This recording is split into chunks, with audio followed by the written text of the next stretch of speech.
You can now get a 30-day trial to experience The Athletic for free. Visit the link in the description below to try it now. Pep Guardiola's Manchester City visit Maurizio Pochettino's Paris Saint-Germain in the first leg of a fascinating Champions League semi-final.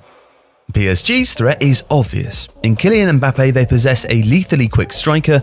In Neymar, a brilliant dual threat who can provide craft and goals.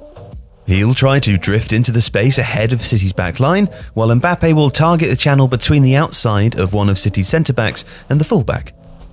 This season, he's been doing a lot on the opposition's right-hand side, but should Guardiola select Kyle Walker, who's quicker than Joao Cancelo, Mbappe could instead look to profit on City's left. Pochettino also has choices to make in midfield. Teams who unsettle City with an intense high press often look most likely to disrupt their extraordinary ability to build from deep. This could mean a change in system or personnel for PSG.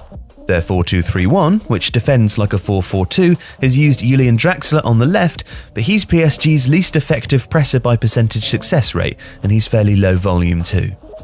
Pochettino could deploy someone like Marco Verratti or even Ander Herrera in an unorthodox left-sided role, or even alter his system to a 4-3-3 with Di Maria and Neymar drifting in from the flanks.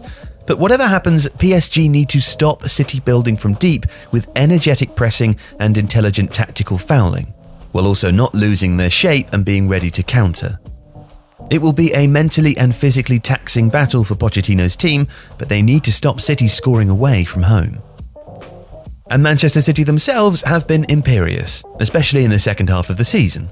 While tactical changes for big games have been something of an Achilles heel for Guardiola, his two big shifts this season were worked out early and have succeeded. And the first of these is crucial. City no longer expose their centre-backs as much as they did last season. The full-backs tuck in and the defensive midfielder sits deeper. John Stones and Ruben Dias, the first-choice centre-back pairing, also play more narrowly, often sticking together as they fall back, which protects the centre of the goal and makes them less vulnerable to runs from outside to in. This will be especially useful against Mbappe, who thrives on such movement. The conundrum for City's defence is how to balance the high line needed by City to compress space for their own pressing game with the need to protect against Mbappe's pace. Here, it makes sense for one fullback, probably whoever plays on the right, to be less aggressive. Riyad Mahrez or perhaps a more orthodox winger like Ferran Torres can provide the width, and this allows City to form almost a back three with a covering defender. Their other big shift, the use of a false nine, has been revelatory.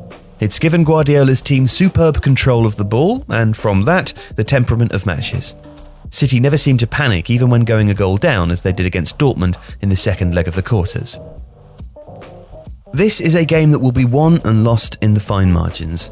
The accuracy of PSG's pressing, or the height of City's defensive line.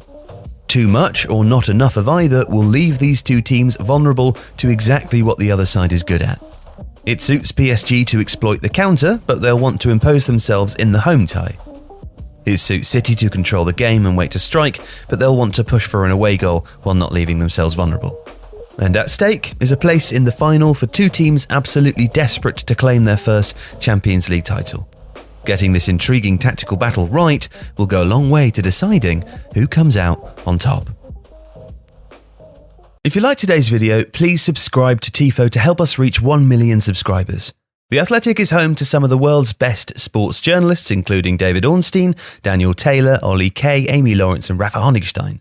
There are journalists dedicated to each Premier League team, so every fan gets the coverage they deserve, not just the big clubs. And you can try it for free now for 30 days. See the link in the description.